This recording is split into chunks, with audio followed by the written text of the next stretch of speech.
புனிதர் ஜெரோம், மறை வல்லுனர் குரோனிமூஸ் என்று அழைக்கப்படுகின்ற புனிதர் ஜெரோம் ஒரு கிறிஸ்தவ குருவும் ஒப்புரவாளரும் இறையலாளரும் வரலாற்று ஆசிரியரும் ஆவார்.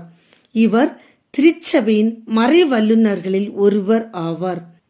திருவிவிலியத்தின் பெரும்பான்மை பகுதிகளை லத்தீன் மொழியில் மொழிபெயர்ப்பு செய்ததிலும் நற்செய்திகளை பற்றி இவர் எழுதின கருத்துக்களிலும் இவர் பரவலாக அறியப்படுகின்றார். இவரது லத்தீன் மொழிபெயர்ப்பு உல்காத்தா என்று அறியப்படுகின்றது. ரோமன் கத்தோலிக்க திருச்சபை, கிழக்கு மரபு வழி திருச்சபை, ஆங்கிலிக்கன் ஒன்றியம் மற்றும் லூதர்னியம் ஆகிய திருச்சபைகள் இப்புனிதரை திருச்சபையின் மறை வல்லுநராக அங்கீகரித்துள்ளன.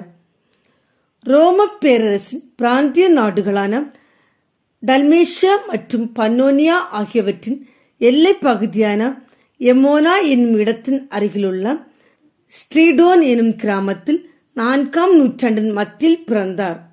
இவரது இயற்பெயர் யூசிபஸ் சோப்ரோனியஸ் ஹியரோனிமஸ் ஆகும். இவரது தாய்மொழி லீரியன் டயலெக்ட் ஆகும். சொல்லாட்சி மற்றும் தத்துவ ஆய்வுகளை கற்க ரோம் சென்ற ஜெரோம் அங்கே இலக்கண ஆசிரியர் ஏலியஸ் டொனேட்டஸ் என்பவரிடம் கற்றார். பின்னர் அங்கேயே லத்தீன் மற்றும் சில கிரேக்க மொழிகளையும் கற்றார். ரோம் நகரில் கற்ற பின்னர் இன்னும் அதிகம் கற்க வேண்டும் என்ற ஆர்வத்தில் பல நாடுகளுக்கு சென்றார். லத்தீன், கிரேக்கம், எபிரியம் ஆகிய மொழிகளில் புலமை அடைந்தார். தமது 39வது வயதில் ஆயர் பவுலினஸ் என்பவரிடம் குருத்துவ அருட்பொழி பெற்றார். அதன் பின்னர் கான்ஸ்டான்டினோபிள் பேராயரான புனிதர் கிராகரியிடம் மறைநூல்களை ஆய்வு செய்வதற்காகவும் கற்பதற்காகவும் கான்ஸ்டான்டினோபிள் சென்றார். அங்கே 2 வருட கற்றலின் பின்னர் ரோம் திரும்பிய இவர் திருத்தந்தை முதலாம் டமாஸ்கஸ் மற்றும் முன்னணி கிறிஸ்தவர்களின் செயலாளராக பணியாற்றினார். ரோமில் பல முக்கிய பணிகள் இவருக்கு தரப்பட்டன. இவர் புதிய ஏற்பாட்டின் கிரேக்க கையெழுத்து பிரதிகளை அடிப்படையாக கொண்ட லத்தீன் பைபிளின் திருத்தங்களை மேற்கொண்டார். ரோம் நகரில் பயன்படுத்தப்பட்டு வந்த திருப்பாடல்கள் அடங்கிய துதிப்பாடல் புத்தகத்தை ஒரே கிரேக்க பதிப்பான எபிரிய விவிலியம் அல்லது பழைய ஏற்பாடு எனப்படும் செப்டுவாஜின்ட் அடிப்படையில் புதுப்பித்தார்.